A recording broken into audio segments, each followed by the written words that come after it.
it will be Lee Sin. So this obviously is not the correct names. We have Giants on the left side here on the blue side. And of course we have MYM on the right side or the red side in this pick and ban phase. Lee Sin first ban.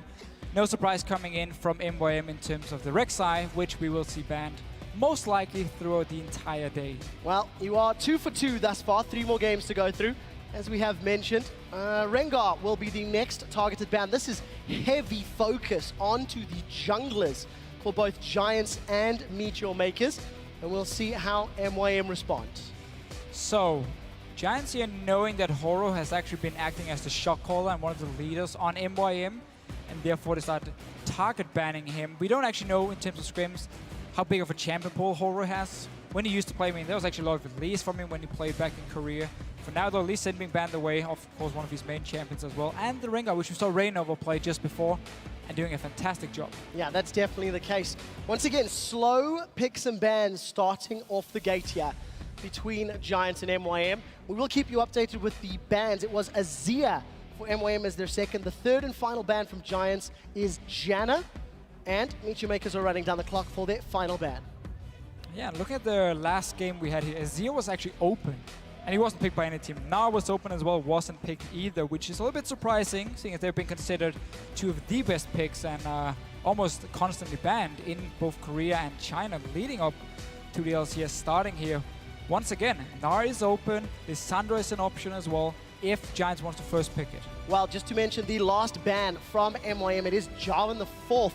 So you'll see that updating in a moment. Rek'Sai, Jarvan, and Azir taken off the table. My question to you is, the power pony of Hecarim going to see the light of day? Is Elise going to see the light of day? With so many jungle bans, who are Horo and Frederick going to pull out the gates? Evelyn's had some changes on this patch as well. I think you have to ask the question, who are they going to pick? It's a first pick Thresh for Giants. But once again, time is being run down. Okay, so Giants here aiming for the second, we can say, tier 1 support in Thresh, with Janna being banned away by them, and also trying to target towards Nisbet, who is, once again, he's a solo queue support, has been picked up by MYM here, and is actually playing his very first professional game on the stage in our new studio here in Berlin. So they want to target both towards Horo and Nisbet, and therefore also first picking Thresh, even though there's so many good options. Again, Nara, Lissandra, whatever you want for the top lane here, it's up to MYM to choose. You need something where MYM he can carry, that's for sure. And also you need to make sure Blizzard gets on a comfort pick. Ahri would be one of them. He's an assassin player, Ahri Z, that's the stuff he likes. Well, we'll see what he can eventually get locked down. We're looking at the Giants coach for the time being. That is Lozark, helping out the team during picks and bans. You can hear them talking. You could argue longer picks and bans because of the involvement in coaches. Every time the cameras cut to them, these guys are talking away, communicating with their teams.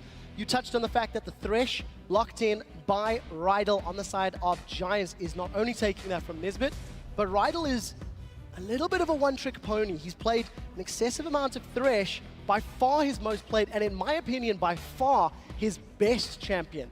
Yeah, so that's a good sign for Giants. Sure it is, but by first picking here, you really also show to teams in the next few weeks or the next few games that, hey, we really need this Thresh lock in here for our supports. We want to first pick it despite other picks being open. I mean, you end up giving Sivir over to MYM. We saw what Steelback did in the last game. It's been one of the best AD carries because of your ulti. It's so strong in creating these team fights here, and your laning phase against the likes of a Corki is just fine because you can just push it up again and again and again. Yes, you lose one-on-one to Graves, but if you just play a little bit passive and just sit back farming, it's okay, and you then focus on these mid-game into late-game teamfights with your ulti instead. Well, we'll find out what they decide to do. As you mentioned, Graves locked in, along with that Elise for Frederick. So with so many junglers taken off the table, Matakan is busy talking to his squad, and that is an Olaf locked in. A little bit of a dance on the side of MeetYourMakers. Okay. And that is going to be a return of the Viking. So Horo dancing around a little bit. So should be his jungle pick then. It is still actually a flex pick. He can go to the top lane from Weimar, not something we have seen in a long time. Same can of course be said for the jungler. Remember, you do get more gold here on 5.1. So playing more of a late game jungle carry could actually pay off as long as he can power farm the jungle and still stay relevant in early mid game in terms of like pressure on the map. Well, a lot of pressure then onto Horo's shoulders. We know that he's picked up the role of shot caller on the side of MYM. We did see that Nami locked in to round out your AD carry support comp. Yeah, and also both Sivir and Nami able to speed up the Olaf here in these team fights to make sure he can just go crazy, get onto the enemy backline here and start wrecking faces. Well, mobility is the name of the game for MeetYourMakers. 20 seconds left on the clock for Giants. They need to round out their team composition. They've got the ability to find picks with Elise and with Thresh and the burst damage that Graves is going to put down. The question is, how do they round out their team composition? With LeBlanc, you feel like Giants is going towards a fairly heavy pick style of team comp. Werlib is going to pull out the Jax, and I'm going to say it right now, challenger player top laners have not impressed me with Jax either. And we did see Werlib sort of flirting with the champion over the last few months, but that's going to give you some late game safety as well, if Giants can get him there. And it's going to give you some split pushing, and also the option of doing a two-man Baron in the game here fairly early on with Elise and Jax together. If they can try and sneak it here, the Baron is a bit weaker. But yeah, very pick-focused from Giants, and then you have the split pushing coming in from the Jax. Can even go into a 1-3-1 with the LeBlanc, pushing and just having Graves sitting in this mid lane here. So definitely is setting up to try and make sure Werlib can get going on this Jax here, because there's still a counter pick left for MYM on this side, and obviously Olaf we expect is to go into the jungle, meaning MYM can pick whatever he wants for this top lane into Jax and Renekton. That wouldn't be bad. Yeah, and I do want to expand on the fact that it is MYM, of course, once again in that top lane, arguably the best top laner of the summer split from 2014. He put up him and Freddy up there fantastic performances throughout the split. I agree with you there, Freddy, as well. And of course, Renekton has received some changes in 5.1. We'll see if he can get rewarded for all of that aggressive champion-based play. But it also puts pressure on Werlib. The early game is going to be so difficult for that Jax against the bully that is Renekton. Yeah, it's going to be a tough early game for him, but if you manage to survive the laning phase, we know a Jax will completely outscale Renekton.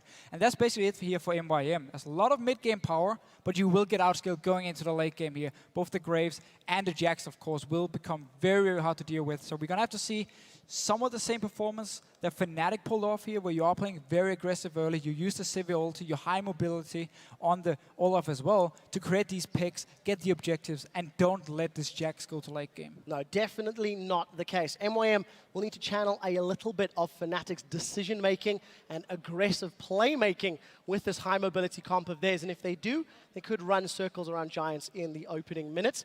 We will, of course, be asking you guys to vote at home for which comp you think is going to come out victorious. Both Giants and MYM coming into this game, MeetYourMakers, they've got the replacement mid laner. We'll see who's going to work out. It is Bliza, of course, in place of Corey. Let us know who you think's going to win. There's the team comps. They're on your screens. Tweet us at LOL Esports. Use the hashtags GIAWin or hashtag MYMWin. And we'll see who you guys think will come out ahead. You know, of course, in our new studio here in Berlin, there's the audience. We're about to get into our second game of the day in the spring split here in the European LCS. Gates are down. Giants versus MYM. Let's see who's going to come out victorious. And I don't think Giants could have hoped for a better situation here. You're facing MYM in the first game. They just lost their mid laner, made 2 more changes during the off-season here, getting Horror and, of course, Nisbet for the support roles. So we don't really know what to expect from MYM. We actually have to go back to the comps a little bit, because I was talking about how Giants would really outscale, or at least the Jax would outscale Renekton. That is true, but we also have to look at like the Olaf pick here.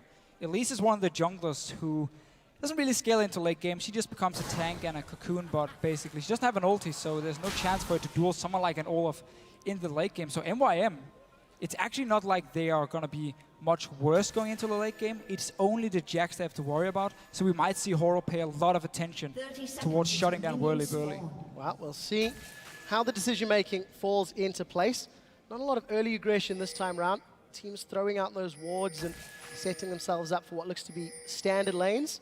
No massively deep vision, so nobody expecting those lane swaps.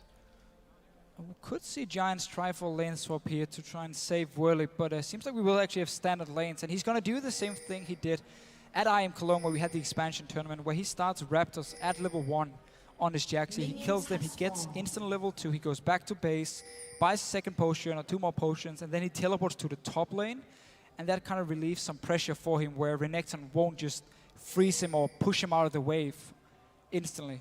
Well, we'll see if that plan comes into action and if it's actually going to help him out. Almost 2 minutes on the clock, so jungle camps are going to be up. This time around, you can see that Adri and Rydal are actually starting on the Krugs down in the bottom lane. This is smart by MYM. He knows Whirlip is starting on the Raptor here, so he can actually walk in and stop Frederick from doing this grump. Well, going to get some damage down, at least delay Frederick's lane. And as you mentioned, Whirlip's going to have that advantage on those Raptors. Minions have collapsed in that top lane, and just a little bit of a bother. MYM playing the annoyance game and keeping Frederick just a little bit slower down. So Mr. Rolls and Nisbet, their lane is pushing a tad heavier. Rydal and Nisbet trading in the bottom lane. Early teleports. Yeah, so Whirlip here going in, just want to get level 2 from basically the first minion dying, but MYM should be able to get the same. Just a few minutes here, so Whirlip has to play aggressive now when he has that level advantage early and try and at least bully MYM a little bit, maybe force the only potion he's actually sitting on. Well, we'll see how he decides to play it out. Throw ice to the middle lane. Assassin versus Assassin. There's Pepinero taking on Bleezer. This is, of course, stepping into his first professional game on the LCS stage as a substitute, helping out MeetYourMakers. And we need to see how he's going to handle himself. The lane is going to push back in his favor in just a moment or two. Yeah, it's such a skill matchup in here. If you can actually predict where LeBlanc is jumping with a distortion and you land a charm from Ari, you can win the trades. But otherwise, it's just up to Pepinero here to kind of control when he wants to go in for the trades, because he has that mobility early on, pre-level 6, that Bleezer doesn't have on Ari. And MYM catching up in levels, actually getting slightly ahead here and instantly bullying out the Jackson. We have to remember, Rector had a few changes here in 5.1. He actually gets more fury now if he trades with the enemy champion, and heals for slightly more as well with an AD ratio now on his Q. It'll be interesting to see how MYM decides to play this champion out. With all those sweeping changes, just to make him more thematically accurate and more rewarded for playing aggressively in team fights. Stacking it up. Whirlip's got a massive amount of minions to help catch up that CS deficit that he finds himself, but Crystalline Flask is going to keep him topped off fairly well. A very, very slow opening few minutes to these games. Both Giants and MYM coming in to prove that they belong in the LCS. MYM, the former super hot crew, you know, they had moments of brilliance last year, but truthfully, they never really reached what felt like their full potential. They always started rolling and had a slew of problems to deal with as the year progressed. Yeah, but they've just never been a stable lineup, a stable team, because support changes constantly. I mean, Mr. Rales has been switching through supports from Mixer in the very start, and Reaver Failer came in, Kasing was there, now it's Nisbet, of course, playing, so he never really found the right support. And let's see here, Frederick coming towards the top lane. Well, easy slice away from MYM. I think he still had the dice available if it was needed. Frederick's going to be chilling out in the bush, stood right on top of a ward, so Horo's going to be aware of it. I think you're right, 4 supports in 12 months, that is a lot. We'll see how the synergy works in a minute or two. Horo going to step into play. He does eat a cocoon for his trouble, but Frederick changes to spider form. That's a very good death sentence from Rydal. Going to keep Mr. Rolls on the back foot, and that is why we keep talking about Rydal's finish. We'll see if he can keep that up. At Expansion Tournament, he landed a ton of death sentences. Definitely his best champion, no question. That's also why you first pick it, and actually leave up so many strong picks for MYM on the other hand. MYM now, they want to go for this fight, but there's so many minions and they don't actually know where Frederick is, so they want to be careful, don't want to take too much minion damage and then get counter-ganked at the same time. And Frederick showing himself want to push out the wave here, so Whirlip can go back to base and shop. He doesn't have teleport ready just yet though. We're still staying around. Keep your eyes on the different jungle items. Horo has gone for that Stalker's Blade. Pepinero again jumping into Blizzard, but that was a good charm. That's going to prevent further damage. Blizzard's running out of mana though. And as it stands, it's fairly even in the mid lane. However, Pepinero is slowly pulling himself ahead. This is actually a good confidence game for Peppy, considering he's coming up against a sort of substitute player and he's going to have the backing of a well-practiced team. Very, very true, but actually trading okay Bleezer in this mid lane. Again, this is very first game, professional game actually. And now even here. Danish pride holding studio there to Fisher. Well, we're going to have to wait and see how he performs. Oh, you can't jump on a bandwagon, come on. You're either proud or you're not. That's what I did with Björksen. I didn't support him in the start, but then it turned out to be really good. Yeah, I remember the quote. It was it's quite famous around these parts. He had that one coming. He had that one coming. Yeah, well, he definitely shone once he eventually joined the LCS. Giants and MYM continue to just stick in their lanes. Horo and Frederick have shown their face in the top lane, mostly to wave, throw some high fives around and keep chilling.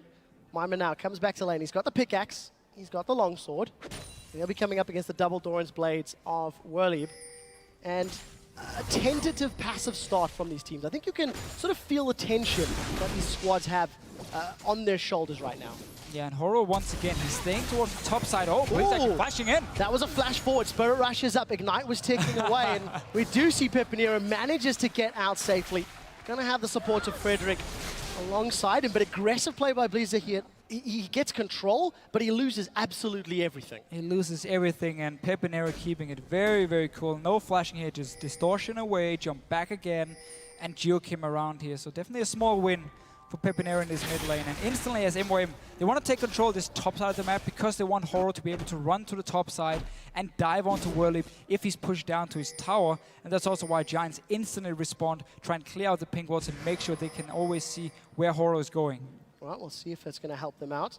Going on to the 8-minute mark, and neither of these junglers having any sort of impact. This has to at least favor Horo's Olaf somewhat. Got himself a couple of CS. He's not been bullied. Oh yeah, he's massively gone out around. He's very, very happy with the comings and goings of the Giants jungler. Frederick has been bullied quite often. I mean, MYM, starting from very early on when MYM interrupted his Gromp, and we saw Horo sort of counter-ganking as well. If Horo can get to his late game point as well, I mean, he will be able to just run in at Adri here on the Graves, and there's nothing that can stop him. He has all the speed ups he needs. Didn't even have to run Ghost because he has Sivir on his team, even the Nami, providing even more movement speed for him, so he could run the Flash. And just been happy sitting and farming, getting his level 6 very, very soon, and then we can see some action happening. Well, we'll see. You know, we're talking about Pepinero, and we're talking about Whirlip from the expansion tournament, and Whirlip really stepped up. Pepinero, he wasn't the same carry that he was during the online stages of the tournament, as we've already mentioned, but to contrast Whirlip's numbers in his wins against Reason and his losses against H2K, he went from a 4.7, oh, we'll get to that in a second, as MYM's going to be in trouble, forced to throw down the Dominus, and the wet noodle fight turns into a steel concrete fight. Pepinero comes in, Ignite's going to pick it up, and I did not expect him to stick around for the entire kill. But a very good roam from Pepe. Yeah, not a single ward from MYM on this top side right now here, so Pepinero could roam up. Blazer isn't even able to push it down in time, so Pepinero losing nothing in the mid lane and getting a first blood on this top side here. Very nice setup and a lack of wards from MYM. You should never be able to just roam freely from this mid lane to the top side. MYM had no idea what's happening. He was staying around trying to trade. Especially in a lane matchup where you know that Jax is going to be receiving some help. Jax is always going to have a couple of buddies tapping him on the shoulder. Alright, looking for the undertow. Does not connect with Frederick's Elise, so decides to back away. And we'll quickly go back to the story time. Whirlip in his wins against Reason, 4.7 KDA. Whirlip in his losses against H2K at LAN, 0.7. So it really was day and night when he was coming up against a weaker top laner than when he was coming up against a stronger top laner, that being W1D1. But that's also Giants knowing once they have the lead how to actually snowball the game. That's what we saw in the expansion tournament. That's why you get a great KD as well. For now, they started the Dragon here. MYM has no teleport just yet. Whirlip actually ran all the way from base, so he can now teleport back up, pick up all the farm. Nice little setup. Once again, no wards from MYM. And they're just letting Giants move around the map. Massive burst from Pepe. He's stamping authority on this matchup. He's grown the CS to nearly 20, continually keeping Blizz on the back foot. No flash available for Ari yet. Going to be relying on that Spirit Rush of hers to stay alive. This is, of course, Challenger Ari that is available for a short time. So, top lane, let's see if this wet noodle fight goes anywhere. Whirlip and MYM. MYM a tad more tentative this time round. I think he wasn't expecting the damage. Whirlip goes in. Counter-Strike's going to be available. He stuns the Crocodile up. Dominus is thrown down. They're going to trade, and Whirlip with the Cutlass. Yeah, 1v1ing MYM. Already falling behind here and just taking the wrong trades with Whirlip. This is not good for him. I know this is a very obvious statement, and yes, getting 2 kills early on is not good, but when you're Renekton pick, which won't really have much of an impact late game other than just being a tank who can run and try and stun a target, that's about it. Against the Jax who can split push, and you have nothing to stop him. I mean, Olaf isn't going to run up and stop the Jax, the jungle Olaf here, so there's nothing to stop Whirlip in the late game. And he's taking these one-on-one fights, and he's just winning them, dodging around all the damage. MYM overextending.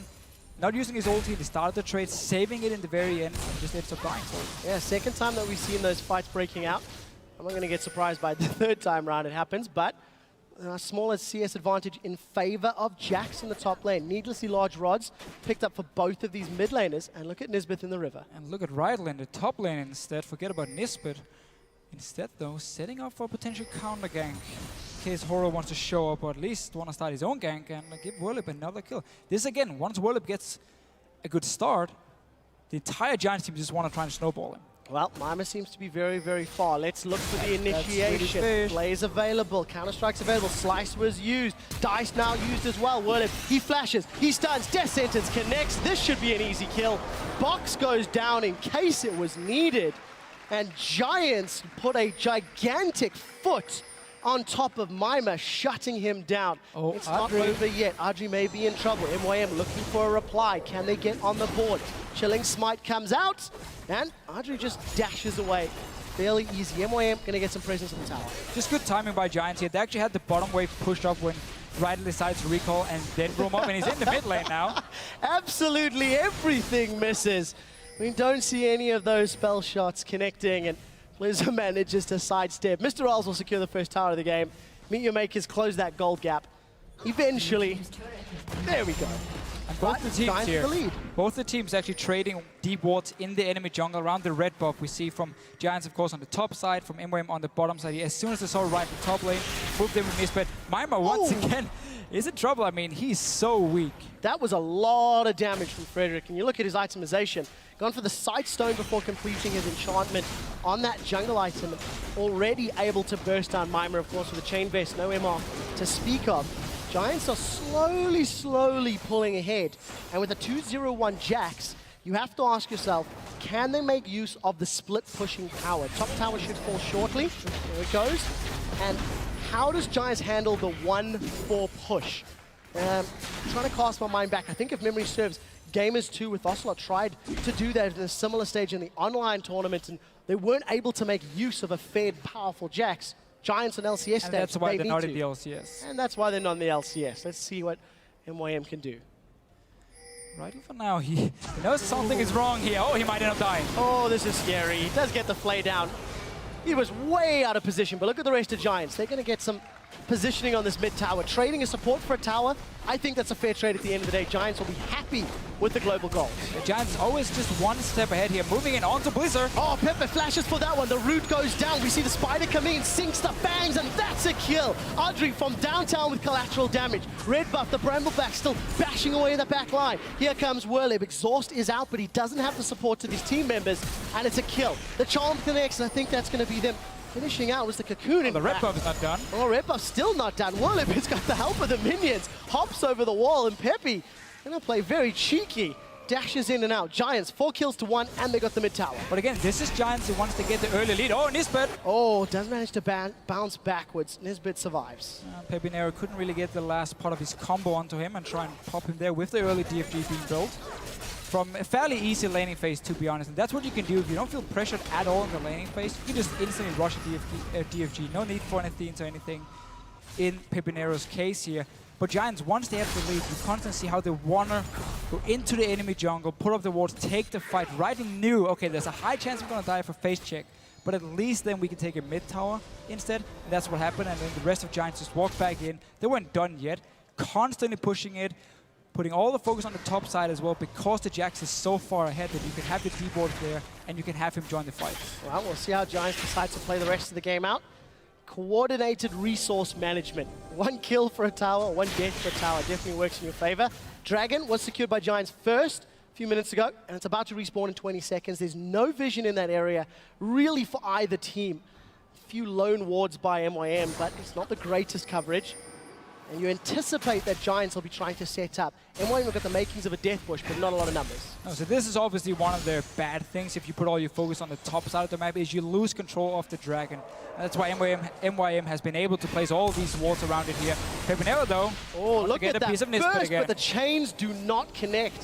So that means Nisbet gets away with his life. Exhaust is not available. Tidal Wave has just come up.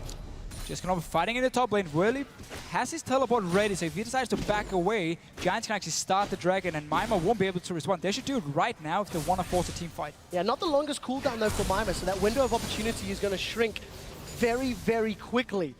Blizzard continues to get bullied around that mid lane. 30 CS behind at this stage. And Giants, they are forcing the Dragon. Still no teleport for MYM, so it is like you're talking about. It's the right call. It's definitely the right call here. Knowing there's no teleport just yet for MYM. If MYM wants to try and fight for this one, well, they're going to be in a disadvantage. So smart enough by them. They back away, and Giants, full control. Well, we'll see how it works out for them. In the middle lane, WorldLip, 1 versus 3. He's got the support of Pepinero. We do hear the Ragnarok from Horo. First kill secured. It is Nisbet going down. And what was a 1v3 to start, 2v3 to finish. Giants get Dragon and a kill. And again, WorldLip, he roams down from the top lane because he had pushed it all the way into the enemy tower, and then he just teleports up because the global objective is gone. You don't need your teleport for Dragon the next 6 minutes anyway. Just go top lane, pick up some more farm, and constantly make sure you get into your Trinity Force and further in King Point. Oh, we'll see if Pepinero can get away. Blizzard dashes for Pepe. He goes back in, tries to get damage down.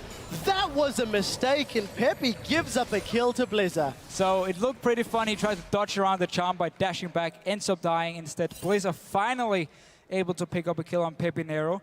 2-1 actually. He's been one of the few positive things for MYM so far in this RE, at least in terms of the kills he's been able to pick up. Yeah. His laning phase was very, very shaky. Positive's a strong word, I think, Deficio. Okay. Danish pride is clouding your vision, I think. But yes, 2-1 is still 40 CS down. We do see the enchantment for Frederick. It has been picked up. We'll get to that in a second. He's about to find some trouble. Horo and Nisbet gonna run in, sings his bangs. Nisbet gets caught. Horo gets pulled backwards. Frederick can ride. That's a flash flay. We did see the collateral damage from Audrey, and 2 more kills to Giants. 1 for Frederick, 1 for Audrey. It's 7-2. And a gigantic lead for the Spanish Armada. Just reading MYM like a book right here. Waiting for him to come down to gank the bottom lane. 2 easy kills. Straight into the enemy jungle once again. Place your deep ward. You have a side storm. Early build on Frederick. Just a smart choice by him as well. Knowing, okay, we're winning the early game here. Let me get this early side storm so I can really dominate the map together with my support in terms of the wards. Approaching 20 minutes. Approaching 5,000 gold. 3 towers to 1. 2 dragons to 0. Trinity Force Cutlass for this Jax. Juggernaut in the hands of Frederick's Elise. You can also see DFG making a death cap for Pepinero. It's just really, really big item spikes. Giants are getting to the point where they're nearly a full item ahead in some of the carry rolls. And you're making sure the enemy Olaf here can't really farm anything because you just take everything in his jungle, then you back away. Once he respawns, you walk in, take it one more time. And Horo's now forced to actually try and find farm in the lanes instead, where he's taking it away from someone like Blazer or maybe even Mr. Rales, who both need their farm if MYM needs to come back in this game. It's going to have to be a whole lot of mistakes from Giants, I feel, for MYM to come back in this matchup. About 20 seconds, sorry, a few minutes until Dragon comes back up. Giants have got the first 2. Uncontested, completely uncontested. And with the timing, with the control that they've got in the game, you have to feel that Giants are just going to continue to strangle the life out of MYM. Pepinero steps forward, does it to charm actually. Decides to go aggressive and doesn't manage to lock Blizzard down, those ethereal chains, so he gets away cleanly. But that's a very aggressive LeBlanc that we've seen from Pepe.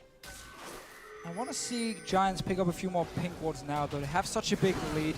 Use them to really force MYM away from their own jungle. For now, at least. Horo is staying around his red buff. Might not be the smartest choice because everyone from Giants is moving in. Well, let's see where they decide to go. Last time around, they invaded the blue buff quite extensively. They've got inner turrets to push onto. WorldLip is continuing to split push up in that top lane. He's definitely got the ability to outduel Mimer's Renekton. Mimer, of course, gone for early sun. Mimer's got himself an early Sunfire Cave. That's definitely not traditional on top laners that we're seeing these days. Maybe feeling the pinch, feeling the pressure. Well, another buff steal from Giants. It's red to add to the collection. Yeah, well, difference for MYM, knowing this time around they can't fight in Giants, will be there. Onto Mimer again. Oh, that's going to be a dead crocodile. He just gets minced, shredded, skinned, and Giants turn their attention to the tower. Pepe going to play the distraction game, and Giants take a tower after an easily coordinated dive. So the Sunfire you were talking about just before here for Mimer, it's just him trying to say, I need some power right now. It is cheaper than the Radiant's Omen, but also weaker in the late game. But it gives him a bit of an earlier spike and some tankiness, which, as you can see, he needs, even though it's not enough against 4 members here. Well, Renekton pick is not working out That was, of course, meant to be the counter to Jax, but he never really got a chance to bully him around. A few times he did. Well, he came out ahead, so Blizzard manages to get away from Pepe's burst. 3-1-1 on that LeBlanc. Still got himself nearly 40 CS advantage. Actually picked up an amp tome in the background to add to the needlessly large rod, so still saving some more cash.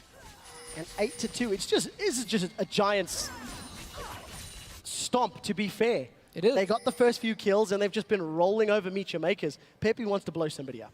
Again, the only thing they need to do different is just get a few more big ones here so you can actually deny wards from MYM and avoid... Oh! Well, okay, you can also just kill people. Oh, let's see what Horo can do. He's looking for Pepe. He throws down the vicious strikes and does connect with the undertow. So 1 for 1 at the end of the day. A couple of assists on the side of MYM, but Pepe knows it's all alone. He just goes in, like, under the tower, just 1v3, doesn't even matter. The rest of his team are running from base. He doesn't care. He does not care, just diving Blizzard in the background. That's going to be a difficult one to overcome if you're Blizzard for your first game on the stage, first game with this team after being subbed in to suboptimal circumstances. So Death Cape was completed now for Pepe. He's going to have even more burst. He's sitting on almost 500 AP with At 22 minutes in. He has the 6% from the Dragon, and of course Death Cape being completed. Codex as well, getting some more cooldown reduction. Pepe is looking pretty good. And you're also seeing Frederick even going for the damage route. Grabbing himself a Haunting Guise. Again, that's the snowball in the game now. That's just completely snowball in the game. You've got this much of a lead, why not? So Dragon is up. Look at the vision for Giants in the bottom half of the map. It's relatively deep in MYM's jungle. They've got some good wards up towards that wolf camp. Nobody from MeetYourMakers is responding. The Giants are going to secure their 3rd Dragon of the game. And they're just going to keep going. They're just going to keep pushing at this stage. There's no one that can stop Jax. There's no one that can survive Pepe. Audrey and Rydell aren't even needed at this point, but you expect they'll carry pretty hard as well. Yeah, Phantom Dance almost completed for Audrey here. And that game extremely strong as well. Horo, let's see if he can survive. Oh, this is going to be a horrific amount of damage. DFG came too late. Too late indeed. Pepe not going to be impressed with that one. But the damage into Horo pushes him away. Minion wave in the bottom lane. Giants are going to steal another blue buff. And we'll see. They should be able to get the bottom in a turret, despite the fact Mr. Riles is able to sort of solo push that top lane. That's a small solace for MeetYourMakers. But the team that we weren't expecting a whole lot of from Giants has performed well. Despite the fact MYM have got that substitution, Giants have come in. They've played controlled and coordinated. It's not flashy. It's not dramatic. But it is controlled, you can't deny it. I just love the way they focus on Whirly in the start here, knowing he's the guy we need to get ahead, and as soon as he got the first kill, or Pepinero walked up and got the first kill, Whirly just handled everything on his own. Let's see, Blazer, and for Pepinero again. Oh, does get the DFG down. Here comes Pepe in the background. Horo's coming to help out.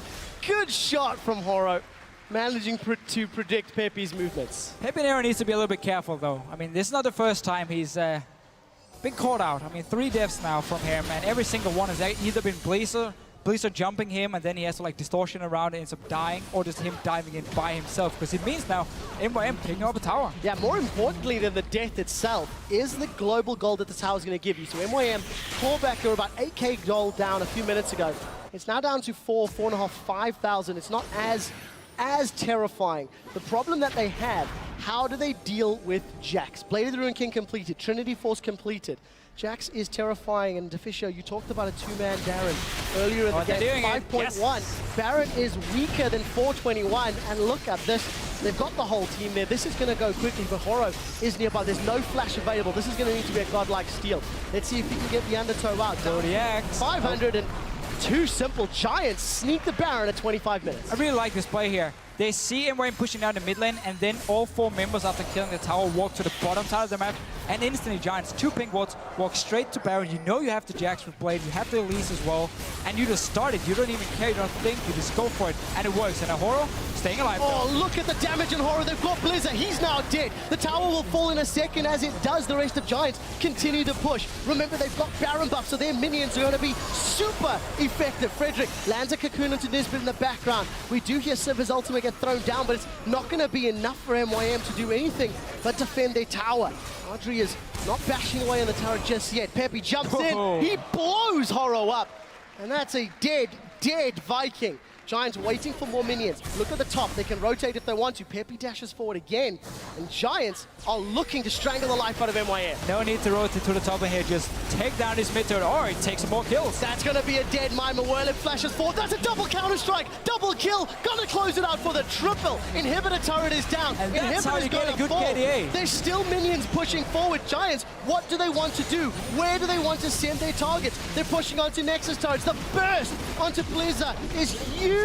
Nexus turret number 1 drops. Nexus turret number 2 is being focused down. 27 minutes on the clock. That's going to be another stun for Whirlip. He gets dropped in the background. It's too little. It's too late. Giants are looking to put a gigantic stamp on the win.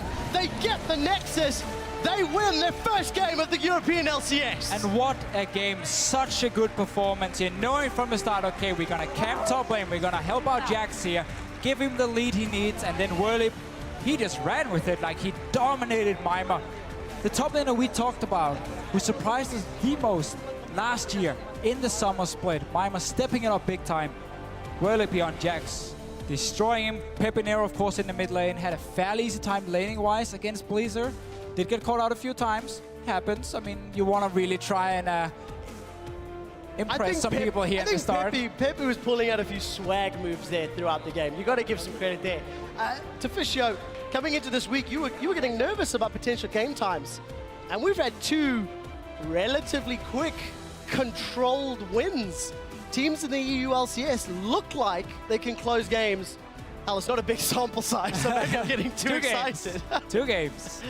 But it still counts. It still counts. We saw the early Baron, and that's what happened here in 5.1. Because the Baron is so much weaker, if you have that big of a lead early on, you can start it. The enemy team can't really react in time and go and stop you, so you pick up the Baron, and that's what Giants used to just push all the way down. You couldn't do that before when the Baron was a lot stronger, because you would drop fairly low. There's a chance the enemy team coming in and killing you, and kind of giving them the lead, or at least open up for a comeback. Now this time, Giants saw the chance, went in, killed the Baron. Again, you had the Jax. Won the game. Beautiful. 3 to 4 minutes from the time they started that Baron to finishing the game out. They found the picks they needed to, landed the skill shots they needed to, and a lot of praise has to be given to Whirlip's Jax. He got a good number of counter-strikes in multiple members of the team under those towers and just shut down the entire MYM squad. Just a great game, and it was the champion he used in the expansion tournament. Yep. It was actually banned away in one of the games as well by Recent Gaming because they were too afraid of him in the end. I remember Kuban playing Nara into it, actually losing the laning phase and just saying, you know what, let's just ban it. I can't do anything. But Giants, they show why they have such a good KDA in the games they win. Against teams, I'm not going to call MYM weaker than Giants, but in this case, because they played so well, they looked a lot better. And they know how to snowball it, constantly invading into the enemy jungle, constantly contesting everything from red buff, blue buff, dragon. Doesn't matter. You're going to fight for it. We are in the lead, so we're going to win this fight here and close out the game. Yeah, I think it's not too unfair to say in this matchup they were playing against a weaker MYM because, of course, they had a very, very last-minute substitution. True. We need to see how MYM, bounced back from that. It was quite shocking news that Corey, stepped away from the team. Yeah. And you have to wonder what sort of mental impact that does to the squad, that does to the players. Mr. Roll's a guy who's gone through 4 supports in a year. We were talking about it. Him and Nisbet never got a chance to shine because the game was already falling so far behind before their impact became even relevant. Yeah, there was just no focus on the bottom lane. It was just a standard farm. Crepo said on the analyst desk, when you have a new bottom lane, you don't really want to go for these aggressive plays. You kind of want to stay back and just play it fairly safe and instead focus on team fights, and that's what they did. But due to the top lane just going horribly wrong, even the mid lane early on in favor of LeBlanc here. We talked about the matchup was fairly hard for Ari. You have to time that charm here if you want to do anything to LeBlanc, but once the top side of the map was gone, I mean, the entire game was just lost. Mr. Riley's had no chance to do anything. Same goes for Nisbet. All right. Well, I would like to take a moment to welcome the newest member of our broadcast team. It is Devin Pyrotechnics Young. We're looking forward to seeing him here on the Shoutcaster desk tomorrow. But for now, we'll throw to stage where he's going to hear from the victorious Rydell about